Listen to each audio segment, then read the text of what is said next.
혹시 그 지대석하고 이 뭡니까 탑의 높이하고 굉장히 안정적인 모습인데 뭐 네. 비례 관계 이런 게 있습니까?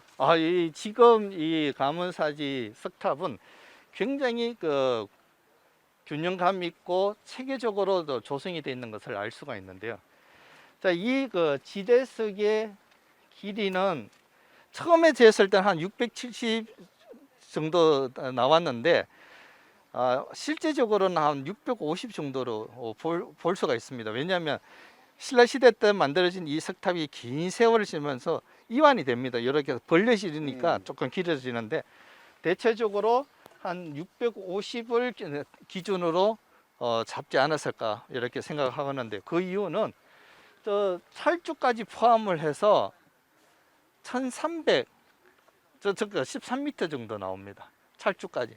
그러면 650 더하기 650 하면 1300 정도 나오죠. 그러면 1대2 구조로 가장 균형감 있게 조성이 됐다는 것을 볼 수가 있는데 이런 형식의 그 구조가 비례가 8세기까지는 이어지는 것을 볼 수가 있는데요. 자, 그런데 우리가 항상 우리가 문화재를 공부를 할 때는 예외라는 게 있습니다.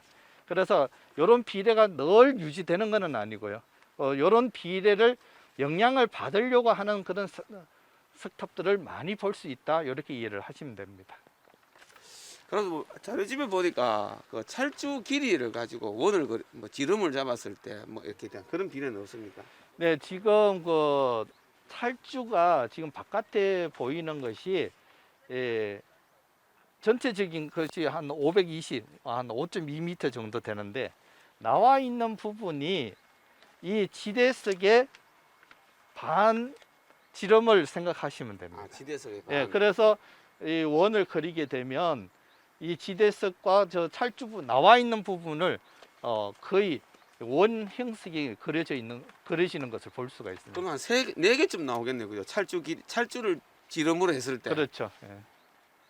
그만큼 이 찰주 하나 부분의 길이도 또 그 노출되는 부분까지 치밀하게 계산에 의해서 비례를 생각해서 조성이 됐다는 것을 알 수가 있죠. 그래서 예.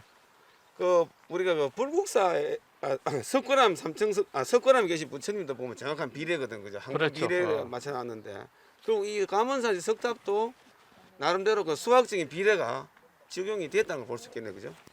치밀하게 계산에 의해서 만들어지는 것을 확인할 수가 있는 거죠. 이게 지대석 길이와 높이와 1대2 예. 찰주를 우리 눈에 드러나 있는 찰주를 지름으로 했을 때 정확한 원이 하나, 둘, 셋, 네 개쯤. 예, 예. 그런 구조로 나타난 것을 볼 수가 있습니다. 사실 이 대단한 큰 탑을 세우는데 그런 수학적인 비례 관계를 모르면은 이런 탑을 사실 세울 수 없죠. 이쪽 부분. 예. 저 찰주가 사실상 탑 저거 할 때 처음에 그 찰주로 그대로 존재하는 겁니다. 네, 예. 다 신라 시대 때 석탑 그렇다고 찰주 하면 그대로입니다. 현재 여기에 동해안 해풍이 엄청나게 불어오고 있는데 바로 이 쇠가 천몇백 년이나 되게끔 이게 삭지 않고 있었다 하는 거는 그거는 혹시 네, 현재- 지금 철 성분이 이 다르다고 지금 나타나고 있습니다. 그거는 제가 그 내용을 잊어버리는데 찰주 성분이 그거는 제가 근데 탄소 함유량. 예 함유량이 다 다르다는 거. 가문사지 그 석탑에 보면은 그 절수홈이 없는 걸로 되어 있는데 예. 남산동 그 서삼층 석탑이나 아니면 창림사지 석탑에 보면 네. 절수홈이 나타나거든요. 예. 그래서 이 지금 그 가문사지 3층 석탑처럼 전형적인 석탑에서는 절수홈이 나타나지 않는 게 일반적인 사항인가요? 네, 그 절수홈은 그 전형 석탑에서 나타나지 않고 언제 나타나냐면 가랑사지부터 이 절수홈이 나타나기 시작을 합니다. 그래서 8세기 대에 와야만 이 절수홈이 나타나는 것이죠. 근데 궁금한 게 네. 고구려의 경우에는 그 지금 장군총을 보면은 네. 장군총 그 뒤에 있는 배총에 보면은 배총 지붕돌에 절수음이 명확하게 나타나 있거든요. 네네. 그러면 이 신라보다는 훨씬 이전에 그런 것 기술들이 있었는데 이 신라의 경우에는 그런 기술들이 좀 늦게 전수가 된 건가 아니면은 그런 것들이 채택이 안 되다가 나중에 적용이 됐는지 모르겠습니다. 지금 우리가 건축적으로 접근을 해보게 되면 거랭이 공법, 예를 들어서 거랭이 공법도 그 고구려에서 그 기술이 나타나거든요. 그런 그 거랭이 기법도 그 8세기 와야만 이 불국사라든지 이런 데서 석조물에서 보이고 있는 것과 같이 이 절수호음의 개념도 우리가 보통 그 이 석탑의 이런 영향은 고구려 영향보다는 백제의 영향을 많이 받았다고 보시면 됩니다. 또 백제에서도 절수음이 나타나지를 않기 때문에 아마 이런 그 문화의 수용의 차이에서 확인을 할 수가 있는 것이지 꼭 그 고구려 문화를 영향을 받았다 안 받았다 이렇게 접근을 하는 것보다는 이 탑을 조성을 할 때는 백제의 영향이 더 많았기 때문에 백제 양식을 흡수했다 이렇게 이해하면 좋을 것 같습니다. 잘 이해했습니다. 아까 저 김병호 선생님 저 질문 중에서 이제 저 철주가 오렇게 견뎌에 대한 얘기가 하셨는데 네. 아까 그 최원욱 부장님이 좀 나중에 자료는 추가적으로 좀 만들어 좀 보내드리고요. 예. 올려놓고. 근데 우리 그 성덕대왕 신종 철봉 아닙니까? 그 철봉도 그 당시 만들어진다 아직 버티고 있잖아요. 아마 철봉을 만드는 그 기법이나 이 찰주를 만드는 기법이나 같은 방식 아니겠습니까?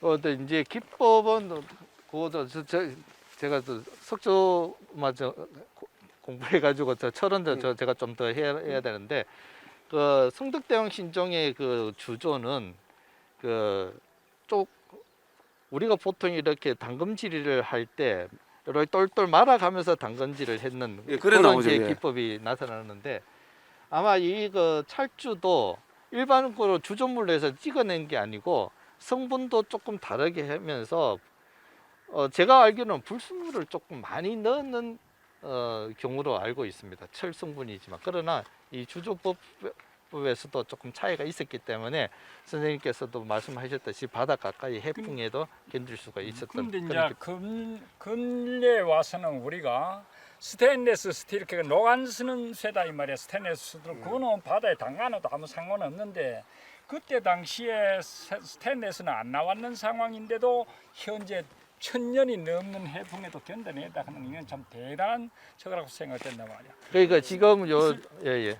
스테인레스 이쪽에 여기는 보면은 제일 위에 어깨석에 보면 쇠로까지 나비장으로 돼 있는 게 보이는 것 같은데 나비장에도 주물을 갖다가 사용했거든요. 그러니까 그때 지금 해체할 때 그대로 옛날 그대로 꽤 나왔으니까 그래. 아마 철이 보기보다는 상당히 오랫동안 견디내는 것 같습니다. 글쎄 말이야. 지금 우리 스테인레스는 요즘 이거 여러 가지 있는 이 원소를 넣어가 합금이단 말이야. 전부 합금. 바로 황동도 구리에다가 아연을 넣어가 만든 게 황동이고 주석을 넣어가 하면 청도이단 말이야. 그래서 견뎌내는데 그 당시에도 벌써 이런 형태가 됐다 하는 건 대단한 거라 사실. 예, 그거는 좀 참고로 저 자료를 더 그래, 말이야. 찾아보고 예, 다시 공- 한번 공부 많이 말씀드리겠습니다. 했습니다. 예, 우리 장